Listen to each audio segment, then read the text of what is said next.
হে নারী, তুমি করো না গো আর ছলো না। তুমি কারো বোন, কারো কন্যা। তোমার কারণে কেন হবে নারীর ইতিহাস নড়বড়?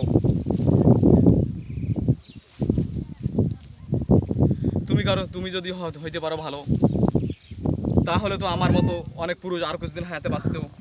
হে নারী, তুমি কেন বোঝো না পুরুষের ভালো? সেই ভালোতে আছে যে তোমার জীবনের আলো। হে নারী, তুমি পুরুষকে দমিয়ে রাখতে চাও একটা কিছু হলে, সেই পুরুষ তো থাকবে না তোমার মায়ায় ভুলে। পুরুষকে যদি রাখতে চাও তোমার মায়ায় গাধি, পুরুষকে যদি রাখতে চাও তোমার মায়া বাঁধি, সেই পুরুষ থাকবে, সেই পুরুষকে রাখতে হবে তোমার অন্তর্গাধি। আমার কথাটা এটা হচ্ছে আমার জীবনের, আমার ফেসবুক কন্টেন্ট ক্রিয়েটের দ্বিতীয় স্ক্রিপ্ট লিখেছিলাম। আমি এতদিন আপনাদের সামনে বলি নাই। আমি কিছু কিছু স্ক্রিপ্ট প্রথমে লিখেছি, সেগুলো আমি বলি নাই। হঠাৎ করে যেগুলো লিখছি শর্টকাট সহজ মনে হয়েছে সেগুলো বলছি।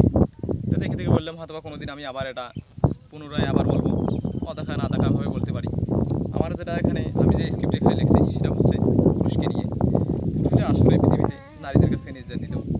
এখানে বলছি নারীর কারণে নারীর কারণে কেন নারীর ইতিহাস নড়বড় হবে, নারীর কারণে কেন নারীর ইতিহাস নষ্ট হবে।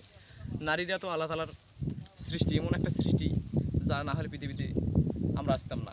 সে নারীরা কেন, তাদের কারণে কেন আমার হজরত হাওয়া এবং যারা আমাদের ইসলামের অনেক ভালো এবং ইসলামের ভালো নারীরা ছিল, যাদের গুণে আমরা নারীদের আরও অনুভূতি বলে থাকি, সেই নারীদের জন্য কেন বাকি বিশ্বের নারীগুলো খারাপ পরিস্থিতি পাবে?